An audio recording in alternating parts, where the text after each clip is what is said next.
જય વાઘેશ્વરીમાં મમ્મી કિચનમાં તમારું સ્વાગત છે। આજે આપણે મૂળા અને કાંદા તેના કાંદા પણ બંને સાથે લઈને આપણે તેનું વઘારિયું બનાવવાનું છે। તેના માટે આપણે વઘારી નાખીએ। 2 થી 3 પાવડા આપણે તેલ મૂકવાનું। આમાં બહુ તેલ ન જોઈએ, 2 થી 3 પાવડા છે।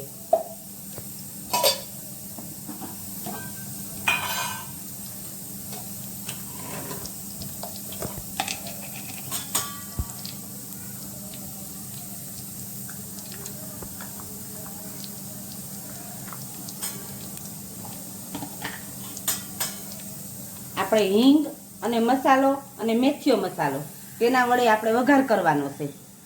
1 ચમચી ભરીને મેથીયો મસાલો અને હિંગ અને રાતો મસાલો લાલ,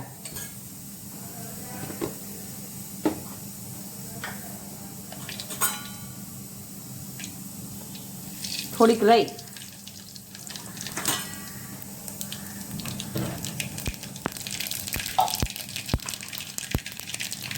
ચપટી જીરું અને 7 થી 8 10 દાણા જેવા મેથીના દાણા।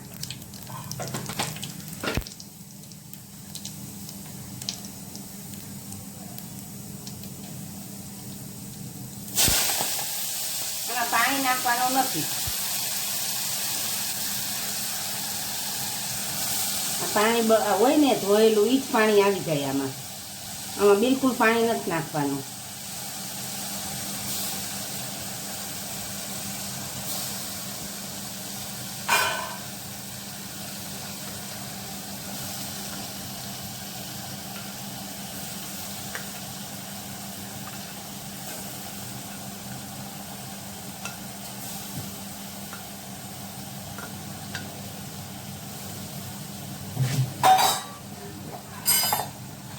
એમાં મસાલો પણ નહીં, વઘારવામાં નાખ્યો ઈ જ તે, બાકી મસાલો નહીં। હળદર ને મીઠું બંને બે જ તે। સ્વાદ અનુસાર મીઠું, અડધી ચમચી હળદર। આ કાચું પાકું કરવાનું, આને બહુ ગળવા નહીં દેવાનું।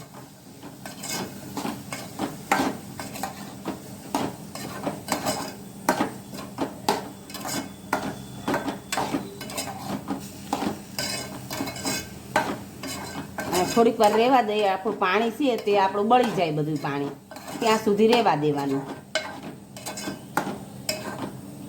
એડ કરીએ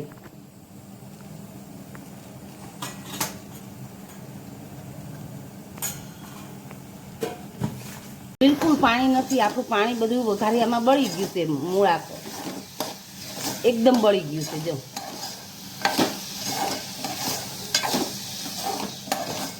હવે આપણે ગેસ બંધ કરી દઈએ।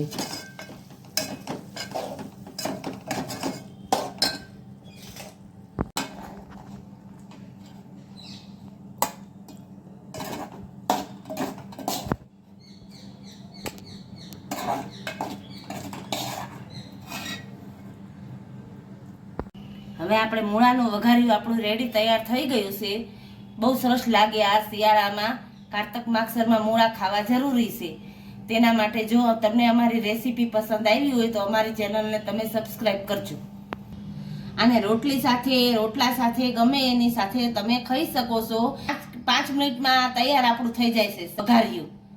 કોઈ પણ સાથે તમે લઈ શકો છો આને। જો તમને અમારી રેસીપી પસંદ આવી હોય તો અમારી ચેનલને તમે સબસ્ક્રાઇબ કરજો।